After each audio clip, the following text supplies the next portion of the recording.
నేనే ఆదిశక్తిని, నేనే జగజ్జనని, నేనే దుర్గమ్మను. నా భక్తులారా, నీ ఇంట్లో డబ్బు నిలవడం లేదని బాధపడుతున్నారా? వస్తుంది, కానీ నిలవడం లేదు అని ఆలోచిస్తున్నావు.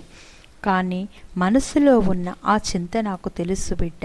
గుర్తుపెట్టుకు, ధనం అనేది కేవలం నోట్ల కట్టలు కాదు. అది శుభ్రత, నియమం, కృతజ్ఞత, దైవభక్తి కలిసిన శక్తి. డబ్బు నిలవడానికి నా సూచనలు: ఇంటిని శుభ్రంగా ఉంచు, ముఖ్యంగా పూజ గదిని పవిత్రంగా ఉంచు. శుక్రవారం నాడు దీపం వెలిగించి నన్ను స్మరించు.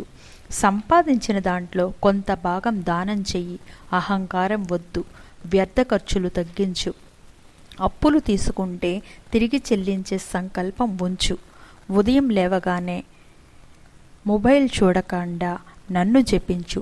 ధనం నిలవాలంటే నీ మనసు స్థిరంగా ఉండాలి. ఆలోచించి ఖర్చు చెయ్యి. కోపంలో నిర్ణయాలు తీసుకోకు.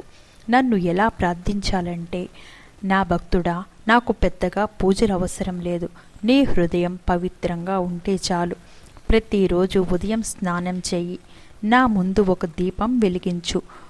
ఓం ధుం దుర్గాయే నమః అనే మంత్రాన్ని 21 సార్లు జపించు. నీ కోరిక చెప్పే ముందు కృతజ్ఞత చెప్పు. అమ్మా, నాకున్న దానికి ధన్యవాదాలు అని చెప్పు. శుక్రవారం రోజున ఒక చిన్న నైవేద్యం పెట్టు. పాలు లేదా పండ్లు లేదా చక్కెరతో చేసిన ప్రసాదం. నేను భక్తిని చూస్తాను, నీ నిబంధనను చూస్తాను. నీ కష్టం వృధా కాదు బిడ్డ. ధనం అనేది శక్తి. ఆ శక్తిని నిలబెట్టేది నీ నియమం. నన్ను నమ్మి ధైర్యంగా ముందుకు సాగు. నీ ఇంట్లో శాంతి ఉంటుంది. నీ చేతిలో సంపాదించిన ధనం పెరుగుతుంది.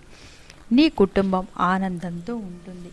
నా ఆశీర్వాదం ఎప్పుడూ నీకు ఉంటుంది. భక్తితో నన్ను పిలువు బిడ్డ. నేను నీ పక్కనే ఉంటాను. శుభం.